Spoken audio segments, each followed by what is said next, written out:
শুনছেন কহ গল্প। আজ শুনবেন হেমন্ত কুমার রায়ের লেখা ছোট গল্প মূর্তি।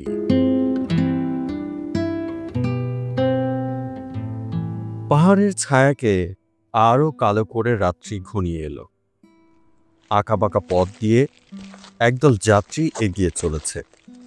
গরম পোশাকে সকলের আপাদমস্তক মোড়া, কারণ কনকনে ঠান্ডা বাতাস হু হু করে দীর্ঘশ্বাস ছাড়ছে। একে ঘন কুয়াশা, তার উপরে আবার রাতের অন্ধকার।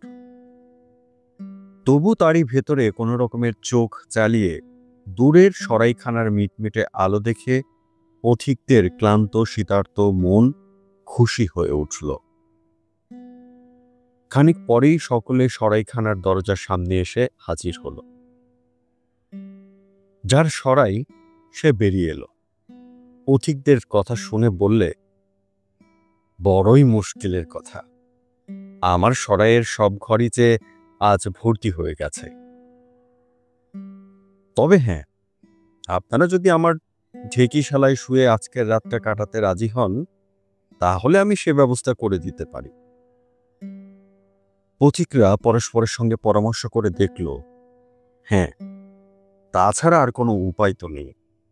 এই রাতে, এই শীতে, এই আঁধারে বাইরের জনমানবশূন্য মাঠ বা জঙ্গলের চেয়ে সরাইয়ের ঢেকিশালাও ঢের ভালো। সরাইয়ের কর্তা তাদের সকলকে নিয়ে ঢেকিশালায় গিয়ে ঢুকল। মস্ত ঘর, একদিকে একখানা বড় পর্দা ঝুলছে। সকলে মিলে খেয়ে দিয়ে হাসি আমোদ করে যে যার লেপ মুড়ি দিয়ে ঘুমিয়ে পড়ল। যাত্রীদের ভেতরে একজন ছিল, তার নাম ওয়াংফো। সঙ্গীতের বিষম নাক ডাকুনি ও ধীরে ধীরে ইঁদুরের হুটোপুটি ওয়াংফোর চোখ থেকে আজ ঘুম কেড়ে নিল। নাচার হয়ে শেষটা সে উঠে বসল। লণ্ঠন জেলে একখানা বই বার করে পড়াশোনায় আজকের রাতটা সে কাটিয়ে দেবে বলে স্থির করল। কিন্তু পড়াতেও তার মন বসল না। নিশুত রাত, বাইরের গাছপালার ভিতরে বাতাসও যেন নিবিড় অন্ধকারে ভয় পেয়ে স্তব্ধ ও স্তম্ভিত হয়ে আছে। অত বড় ঘরে ওয়াংফোর ছোট্ট লণ্ঠনটা টিমটিম করে জ্বলছে। সে যেন তার আলো দিয়ে অন্ধকারকেই আরো ভালো করে দেখাতে চায়। ক্রমে ওয়াংফোর গা যেন ছমছম করতে লাগলো। তার মানে হলো, ঘরের অধিককার অন্ধকারে কি একটা ভীষণ আকার ধারণ করবার চেষ্টা করছে। অন্ধকার যেন পাক খাচ্ছে, ধরফর করে নড়ছে। হঠাৎ ওয়াংফোর আবার মনে হলো, পর্দার পেছনে যেন কাঠের কি একটা মরমর করে ভেঙে গেল। তারপরেই পর্দাখানায় একটু দুলে উঠল। তারপরেই আবার সব নিশার। এসব কি কাণ্ড! ওয়াংফো আর বই পড়বার চেষ্টা করল না। আড়ষ্ট হয়ে পর্দার পানে চেয়ে রইল, খালি চেয়েই রইল। তার চোখে আর পলক পড়ল না। পর্দাখানা আস্তে আস্তে একটু উপরে উঠল এবং তার পাশ থেকে বেরিয়ে এলো একখানা রক্তহীন হলদে হাত। তারপর কি যেন ছায়ার মতো একটা কিছু বাইরে এসে দাঁড়ালো। সে যেন বাতাস দিয়ে গড়া কোনো মূর্তি। ওয়াংফোর গায়ে তখন কাঁটা দিয়েছে, মাথার চুলগুলো খাড়া হয়ে উঠেছে। সে চেঁচাবার চেষ্টা করল, কিন্তু পারল না। কিন্তু তার হয়ে বাইরে থেকে একটা পেঁচা চ্যাঁ চ্যাঁ করে চেঁচিয়ে রাতের আধারকে চিরে যেন ফেলা ফেলা করে দিল। ধীরে ধীরে সেই বাতাস দিয়ে গড়া মূর্তি স্পষ্ট হয়ে উঠল। ওয়াংফো তখন দেখল, পর্দার সামনে দাঁড়িয়ে আছে একটা স্ত্রীলোকের মূর্তি। মূর্তিটা ঘরের চারিদিকে একবার চোখ বুলিয়ে নিল। যাত্রীরা পাশাপাশি শুয়ে নিশ্চিন্ত হয়ে ঘুমাচ্ছে। কে যে এখন তাদের ক্ষুধিত দৃষ্টি দিয়ে দেখছে, সেটা তারা টেরও পেল না। মূর্তি পায়ে পায়ে এগিয়ে এলো। তারপর একজন যাত্রীর মুখের কাছে হেঁট হয়ে পড়ে কি যে করল, তা কিছুই বোঝা গেল না। মূর্তি দ্বিতীয় যাত্রীর কাছে এসে দাঁড়ালো।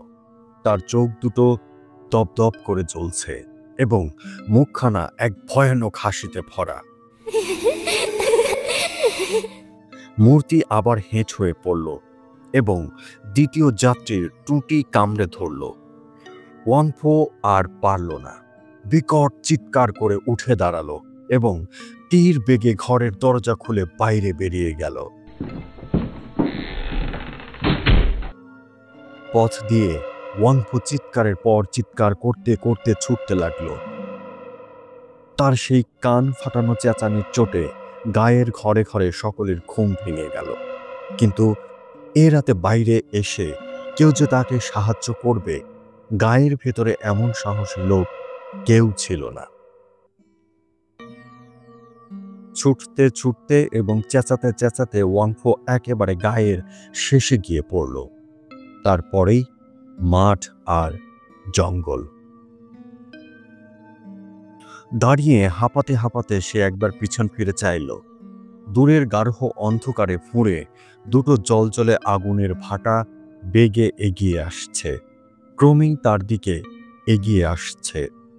ওয়াংফো আর একবার খুব জোরে আর্তনাদ করে অজ্ঞান হয়ে গেল।